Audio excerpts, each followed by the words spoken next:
how to do a business plan. Okay. Let's call them 3 types of business plans. All right. If you are approaching a big organization and you've got a big idea and you want to impress them, yes, spend weeks on a business plan. Get everything right, get your product, whatever you want to sell to them, and let's say it's Oracle or Microsoft or something like that. You need an enormous business plan, okay? A general business plan you should be able to do in 2 hours, okay? Quick business plan should be done in 15 minutes. If you're spending more than 15 minutes on a business plan, you're not doing it correctly. A business plan basically says, okay, this is where I see myself in a year. And let's just use a very quick example. Like I want 5 staff in a year. I need to turn over $1 million a year to cover those wages. I need 10% for marketing. I need 10% for rent, taxes, bits and pieces. And you just put it in as a general. You don't have to be perfect. You know, the challenge with everybody is that they want to make the business plan perfect and this and that, and they'll spend weeks on it. All of a sudden, I basically go, okay, if I've got an idea, I'll get in one sense, if I get a business idea, I'll put an ad in the paper and I'll start. And then I'll do the business plan tomorrow, you know, because I've done it for so long, but so many people waste so much time trying to get this business plan perfect and they want to know how much the rent is. Just do an approximate. Just do an approximate because you're not earning any money while you're doing your business plan. Different if you're going to Microsoft and you know you've got a massive proposal to them, yeah, spend a week, a month on that. But a normal business plan, you just write out the basics and then you go, what do I have to do today? Well, today I have to find out what the tax laws are regarding this. Tomorrow I've got to do this, this and this, and just do it quickly. But everybody wants to get everything perfect before I start and bits and pieces, so you've got to be careful of which character you are. So if you're a detail-oriented character, in some areas you've got to say, I've got to do half of what I normally do and a cleric's character, which is mine. Let's just get on with it.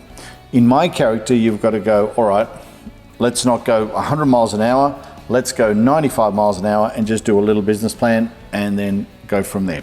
So it depends on, you know, what you're doing, what your business is, what your proposals are, but generally just do it because so many people just get bogged up in getting it all perfect and bits and pieces and this and that and the other, and they end up never doing the business because it's like, oh, I can't do anything until I do my business plan, and I can't do anything until I do this and that and the other, and then 2 years down the track, well, it's probably only 28 days. It's 28 days to break a habit or make a habit. After those 28 days, they've probably come up with some other idea that they need a business plan for again. And so it's just this vicious circle, you know. Knock it off, 15, 20 minutes, just write it down. It doesn't have to be perfect, okay? At the end of the day, if your goal is $1 million and your products are $1,000 each, you need to sell 1,000 products, which is 20 products a week. And if you're spending time on business plans, you're not selling your product.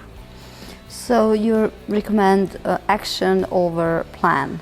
Action over plan, yeah, action over plan, because some days, like let's say for instance, you've got a gardening business, for instance, and you want a business plan and bits and pieces. Start the gardening business. When it rains on Thursday, get into your office and continue your business plan.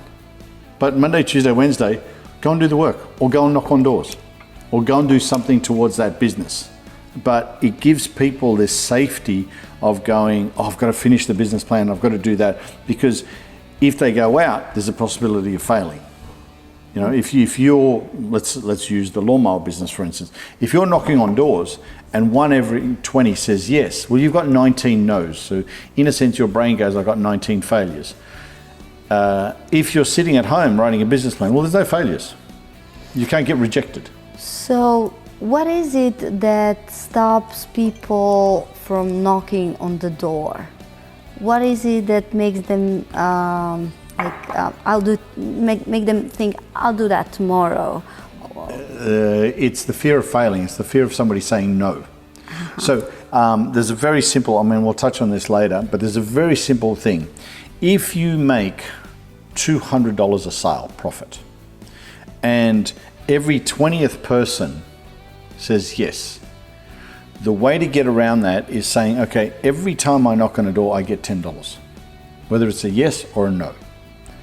And that covers that area. If you can basically say in your head, every time I knock on a door, I make $10. Okay? So every 20th customer says yes, that means that you make $200, which means I look at it and say it's $10 every time I knock on the door. With my painting business, my closing rate was 30%. So every 10 doors I knocked on, 3 of them said yes. Yet I spread it out towards the whole 10. Whether it's a yes or a no, doesn't matter.